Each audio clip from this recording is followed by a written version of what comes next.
But Brandon, let's move on into our next topic. And as I said at the beginning of the podcast, have a special guest, special returning guest, friend of the show, I should say, friend of Most Valuable Podcast, I should say, one of our loyal patrons from patreon.com/Most Valuable Podcast, Patrick Hill on the line. Patrick, how you doing today on this snowy Martin Luther King birthday? I'm good. It's cold out, but that hasn't dampened me down too much, although this cold does suck. Yeah, I was just talking to Brandon a little bit, and I know us three were before we actually hit the record button with how much snow is, like you said. I love to look at it, but that's about as much as I like with the snow. But luckily, we're inside. I hope you're inside. I know Brandon and I are inside the wonderful studios, and we're actually talking about a good topic that Patrick brought today. We're talking about the Kansas Jayhawks, and basically the whole encompassing topic is, are they in trouble? Because right now, Kansas, I don't know if you feel the same way, Patrick. I'll ask you in a second, but they haven't really, to me, looked like or feel like the same Jayhawk team that we're used to in the past. That's like, you know what, number 1, number 2 seed in the NCAA tournament. They're just coming off of a close 1-point win on Saturday to Kansas State. However, Kansas State always plays them tough. And I know they've got a big matchup the night we're recording this in Morgantown against number 6 West Virginia. But with yourself, being a KU alum and being a huge fan of this team, I'll kind of ask you, I know you're getting D'Souza back, and you mentioned us, you're going to basically throw him to the Wolves. What's your early mindset right now with Kansas and why you think they may or may not be in trouble at this point? You know, when I look at the Hawks this year, their team has really just gotten by on teams. They haven't been dominating like they were in the early part of the season. And I think there's a lot of factors that are really starting to affect this team. They don't have a very deep team this year because, as we know, D'Souza and Billy Preston took a while to be clear by the NCAA. D'Souza has been clear. Preston still has not been. And they also have 5 scholarship players sitting on the bench this season. 3 of them are transfer students who have to sit out for the year. That leaves them a very deep, or I wouldn't say deep, not deep, a very small depth on their bench. And a lot of them, they've had to really rely on their starters a lot this season. They've had to keep going on Devontae Graham. They've had to keep relying on LaGerald Vick and Svi Mikhailuk. And they've kind of turned into this outside 3-point shooting team with Udoka Azubuike in the middle trying to rebound. But that style hasn't really won them really good games and helps them pull away from teams. They've really had to go down to the wire. And the way that they've been playing it seems like it's been very inconsistent. They've had to really just rely on that 3-point shot, and that's not a traditional way that Kansas plays. So when I'm going into this matchup, I'm just thinking man, if they don't hit threes right out of the gate, or at least try to not turn over the ball when Super Just, I don't see them winning that game. And they haven't won a game in Morgantown since 2013. So if it was any team to break that streak, I'm not really sure it's this one right now. For Kansas, you take a look at their last 3 games, and they've won them. They beat TCU on the road. They beat Iowa State, and they beat K-State. But you look at those 3 games, and they're very close victories. And it's one of those, their defense has bent but not broke. Is it getting to the point where one of these games it's going to break? And is it possibly the game tonight? You look forward a couple of games. Next week on the 23rd, they play on the road at Oklahoma. They'll be seeing Trae Young for the first time this season, and we know that kid has not slowed up at all this year. Are they going to be able to defend against that? And again, they have, they no longer have Frank Mason. They no longer have Josh Jackson. Those guys are gone. The inside presence, as you mentioned, Patrick, is really not there. Can they hold up without that? And can this defense continue to sustain some of these games? I really am not sure. I know the defense has really struggled a lot this year, which is really unusual for a Bill Self team. Usually his teams are pretty good at defense, but I think with last year, Josh Jackson, as you said, was that defensive presence on the wing. And I don't think Svi Mikhailuk really is that kind of presence on the wing. He can play defense, but he's not going to be that shutdown guy that Josh Jackson was. Or even Frank Mason was great at defense, but Devontae Graham really isn't that kind of level of defense. And also, you got to throw in Malik Newman in there. And one of the reasons that I think in the past KU has gotten over their lack of bench depth has been through like guys being unbelievable like players, kind of like almost like a Trae Young level. It's kind of hard to compare to that guy, but I think a lot of people were leaning on Malik Newman to kind of be that star this year, along with Devontae Graham, and he's been really inconsistent this year. And I don't really see them. I don't really. He'll have to have a good game tonight for him to win, but going forward, he needs to be a more integral part of that team to keep KU on the right track this season. Well, and I mean, that's exactly it. Like, I'm going through just the past few years, and whether it's been guys like Wayne Selden, whether it's been like Frank Mason, whether it's been like Perry Ellis, when I know that like back in the day, like Cliff Alexander was supposed to be big. We all know what happened with that, but like Andrew Wiggins, we were talking Joel Embiid before we hit the record button. There are always guys to where it was like, okay, this team is going to, like, they have this main group of three, and then the rest just kind of fill in the other guys around them. And with me, when I look at Kansas, I wasn't really looking at players. I was looking at the fact of, at this point, when you go to ESPN's Bracketology, for the first time in what I would say is forever, would be Kansas is not on the 1 or the 2 line. And the last time, right now they sit at 3. For those who don't know, they sit in 3 in the Midwest region is what Lunardi has them at. The last year, or the last tournament, I should say, that Kansas was anything less than a 1 or a 2 was in 2009.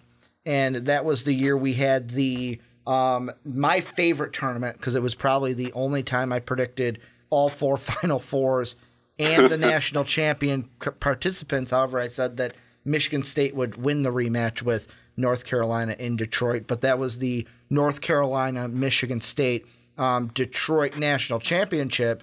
The last time that they were the 3 seed was that year, and here's the thing I think of with Kansas is if they're a team that's good enough to, let's say, stay with that 3 seed and go, okay, we're going to be the number 3 seed, I could see them falling into the same, I don't want to use it as a trap because that Michigan State team was really good that year, but for me, I would rather, based off of seedings, I know you can't guarantee that the 6th seed is going to win every time, but I would like to have the option to play the 7th seed, maybe the 10th, because a 10-7 is more of an upset likelihood than a 11-6. I'd rather have that option to play the number 15 and then a 7 instead of, okay, we got to play the 14, which could be tough. Then we got to play the 6.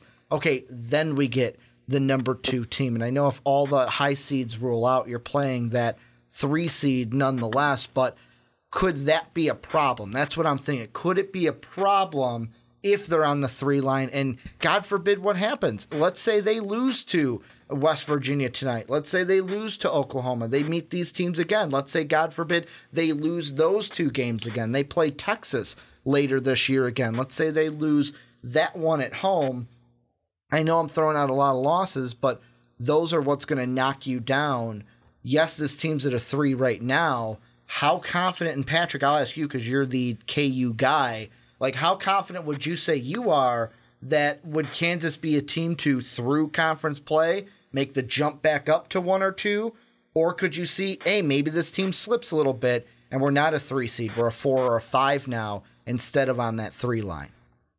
You know, in the past, I would usually say like, oh, I think we will get through conference play and we'll get that 1 or 2 seed. But I think the Big 12 is so deep this year with like teams and talent that every game I really feel like is just like a slugfest with the Big 12 this year.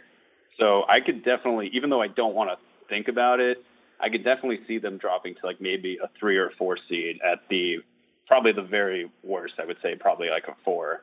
But I can definitely see that happening, and that just speaks to how deep the Big 12 is this year. You know, teams in the past that used to be, like Texas Tech and TCU used to be the bottom of the league, and now they're ranked teams, and Texas Tech is 15-2 this year. So this is a deep league this year, so I definitely could see that happening to KU this year. Well, and Brandon, before you jump in, the one thing I just wanted to say is if you look at the rundown right now from Joe Lunardi, like in years past, it would be the ACC always had a majority of the teams, but even when I was in high school and then afterwards, the Big Ten usually was that's the basketball conference. And looking at Joe Lunardi, 5 from the Big Ten, the top is ACC and SEC with 9 and 8, and then it's the Big East with 7, the Big 12 with 6. So the Big 12, like Patrick is saying, we've talked about it before, could they be the most exciting conference this year?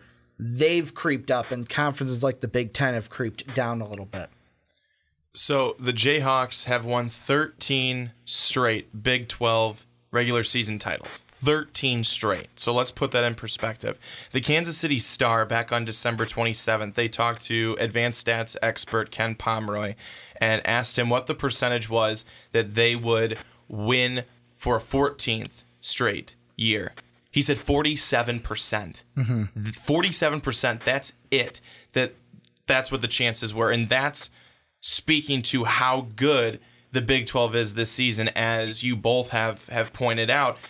And with that strength of the Big 12 being so big, going back to 2001, 2002, that's the season when Pomeroy began compiling all of his advanced stats on the site. This year's Big 12 ranks as the 3rd toughest league out of more than 500 conferences tracked in that time. That goes to show how tough and how good this Big 12 conference is this season. And when you look at the top 6-7 teams, they're weekly ranked in the AP polls. And that is impressive. That is very impressive. That's very good, but that doesn't necessarily do a whole lot of good things for Kansas, because Kansas has been so used to, for the most part, having it be them and maybe 1 or 2 other teams that usually they're able to overcome. But this year, it's been much more difficult. And that's why I look at them when you go back to the seeding. And Patrick, what you said, I agree with you when you said you don't necessarily see them being able to easily, if nothing else, easily be able to bounce back up to the top, because of the fact that they don't have those same guys playing good defense like they've had in the past. They don't necessarily have that strong inside presence, and that they've become more of this outside shooting team that hasn't historically been the type of team that Kansas is or even wants to be. So it's a different situation that Kansas finds themselves in, and I think that we're going to see at the end of the season a new Big 12 regular season champ. Yeah, I really loved, I got to be at school for 4 years of that conference streak, and that was awesome to see, and everyone back there took a lot of pride in that.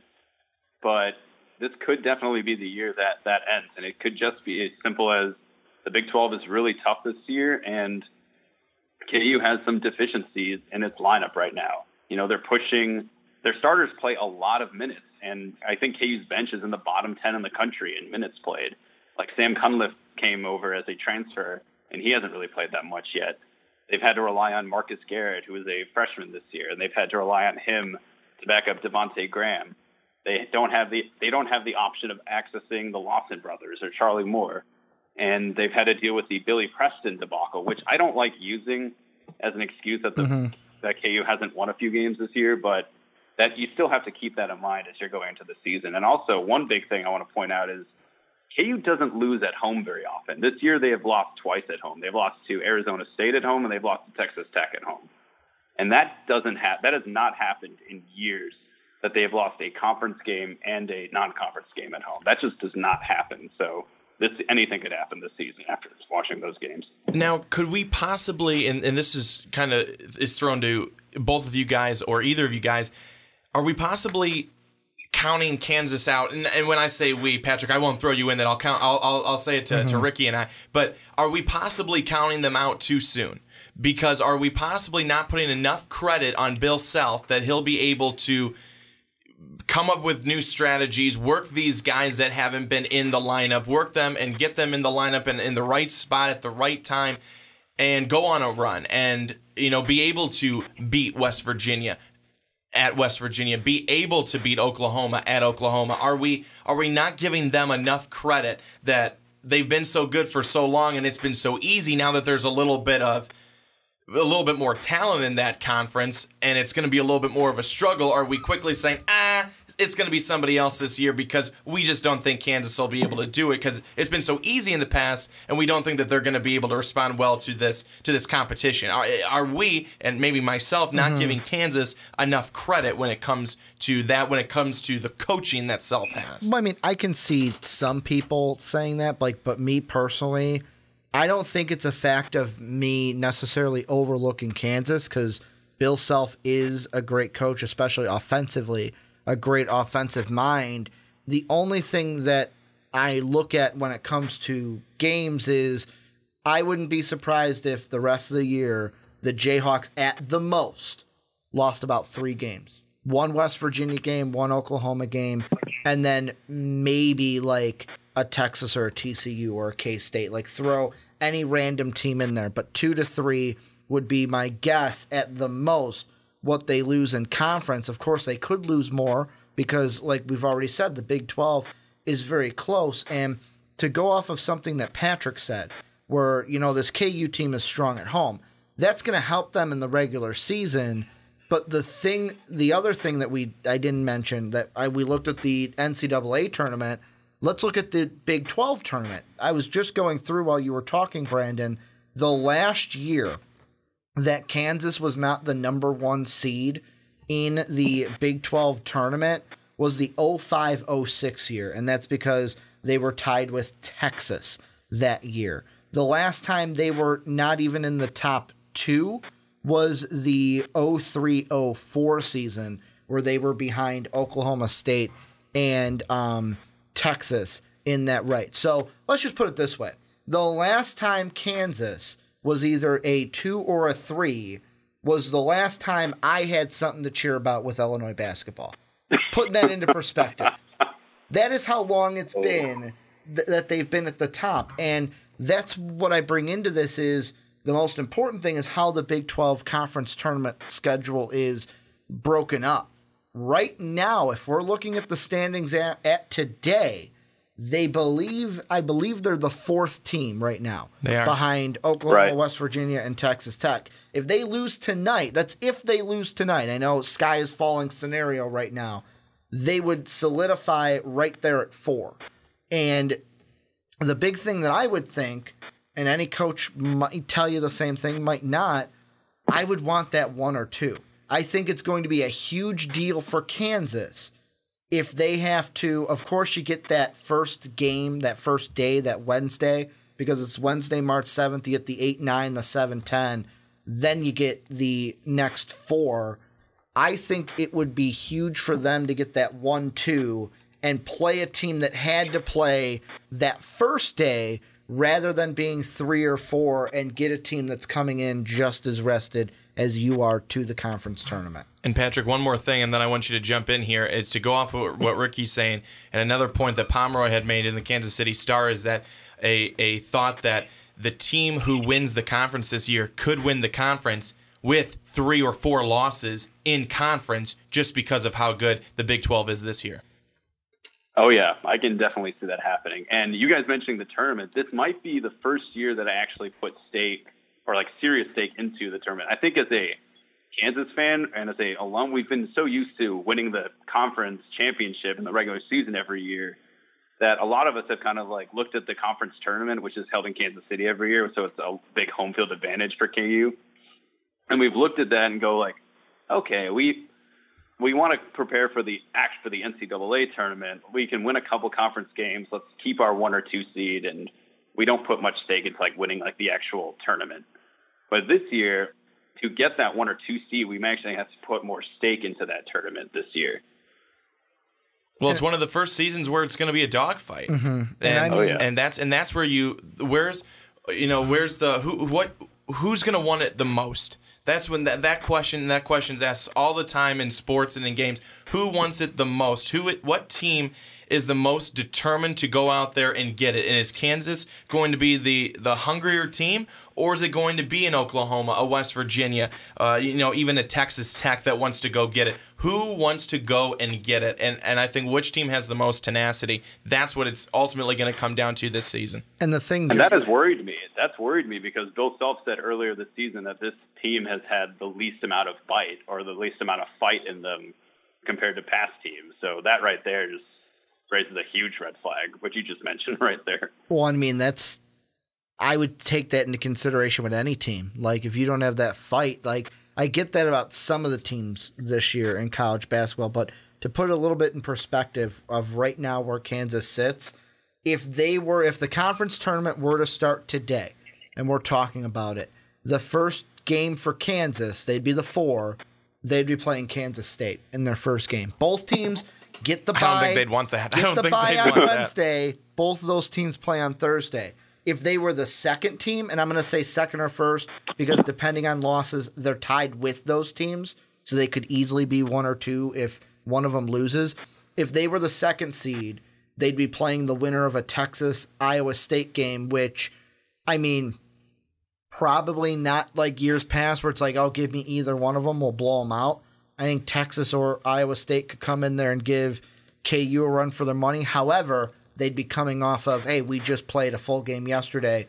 Or the one that I think would be better for them is, yeah, let's play the winner of TCU Baylor, which would be if they were the 2 seed. The most important thing, though, those teams would have to win 4 straight in that many days, where Kansas that first day would be rested. Now, God forbid, if they fall out of the top 5, or let's say nightmare scenario, they fall into the bottom 4, then it's even worse. But I don't see that happening. I wouldn't see that happening either. Patrick, go ahead. I was just going to say, I hope that doesn't happen. I don't see that happening from looking at the schedule, because we've had played a lot of these teams tough over the years. We don't really lose to, like, Baylor hasn't beaten Kansas in years other than the conference tournament, but that might be the year to jinx it. So this will be fun. I think that, and I haven't really dove deep into every other Big 12 teams like at the top 4 schedules. But when I look at Kansas's schedule and I look at what they've got just coming up right now, again, West Virginia tonight on this Martin Luther King Monday, and then Oklahoma on the road there in a couple of weeks. Then 2 games after that, you've got Kansas State on the road there, and you're ending from February 17th to February 24th. You've got West Virginia at home, Oklahoma at home, on the road at Texas Tech. That is not fun. I mean, again, you may be able to play well in those games, but you have really, really good teams, tough teams, and I think Kansas may have the toughest schedule the rest of the way out in the Big 12. So they're not getting any favors handed their way going down the final stretch. No, absolutely not. I know Bill Self has always put off a very tough non-conference schedule to try to prepare guys for those kind of games. So I do have confidence, and we were talking about Bill Self earlier, I do have confidence in him, and that I should give him credit for at least trying to prepare this team for that. And one thing I do want to say, that to not be too hard on this team, is that they do have a lot of senior leadership on this team. You know, this isn't a bunch of like freshmen still trying to figure it out like Kentucky was a few years ago. You know, these guys are, you know, Devontae Graham is a senior, Svi is a senior, Latrell Vick is a junior. So they do have some at least veteran presence on this team that can help lift them out of that. Well, my last point, here's what we'll do to end everything. I'll give my last point, Patrick, then I'll go to you for any last things you have to say. Then Brandon will round it up before we end this. But my last thing, looking at it, goes off what you said, Brandon. Looking a little, not super deep, but just a quick glance at the other teams at the top. You know whose schedule impresses me the most so far? Texas Tech. Out of their 4 games that they've played so far, 5 games, Baylor, you could say maybe an easy win, but Big 12 in general being tough. But most of their wins, 2 of them, they've played all 3 of the other teams they're tied with. They beat Kansas, the 1-point victory at home against West Virginia. Only one they lost to was Oklahoma. So I've already gotten 3 of those 6 games out of the way, and I went 2-1. So they can kind of go through it, and then they don't play Oklahoma until February 13th. And then Kansas and West Virginia are the 24th and the 26th of February. So that's the schedule I'm going to be looking at over the next month and a half to see how they do, because they went 2-1 against those top 4 teams. We'll go to Patrick. What are your final thoughts on the Jayhawks, and are they in trouble? You know what? every year as a KU fan, you kind of think like, oh, is this the year they're going to break it? Or I really hope they don't. And they usually pull it out in the end, and they don't. They're usually not touched by other teams in the conference. But this is the first year that I'm keeping a more intriguing look at the rest of the conference, and really I think this could be the year. I'm hoping it can't or it won't be the end of our conference streak, but if it is, we'll just have to live with it. But if we get through that, I hope we do well in the tournament and rock chalk. And Patrick, my final thought is to say thanks a lot for coming on today, and thanks a lot for your support of the MVP podcast and primetime podcast, MVP network as a whole. We really appreciate it, and we always love talking to you. So we hope that we're able to do this every month as we go along, because it's a lot of fun for Ricky and I think that you enjoy it as well. Oh yeah, thanks a lot, guys. This is awesome. And the one thing I was waiting for, the entire right now pre-edit, we're about at 26:20. I was waiting for, so if you had the over-under at like 20 minutes, you hit the over with when Patrick was going to drop a rock chalk. I'm like, it's going to happen. He's going to drop a rock chalk Jayhawk. When is it going to happen? And it happened right at the end. But this is where I'll turn it on to you guys, either watching or listening. What do you guys think? Is Kansas in trouble? Are we basically worrying about nothing? They're going to do what they always do, win the win the regular season crown, win the tournament crown. They'll be a 1 or 2 seed. Or could they have some trouble this year? Let us know what you guys think down below in the comment section. If you want to be like Patrick, check out patreon.com/mostvaluablepodcast to join the tier on there to come on a podcast each and every month.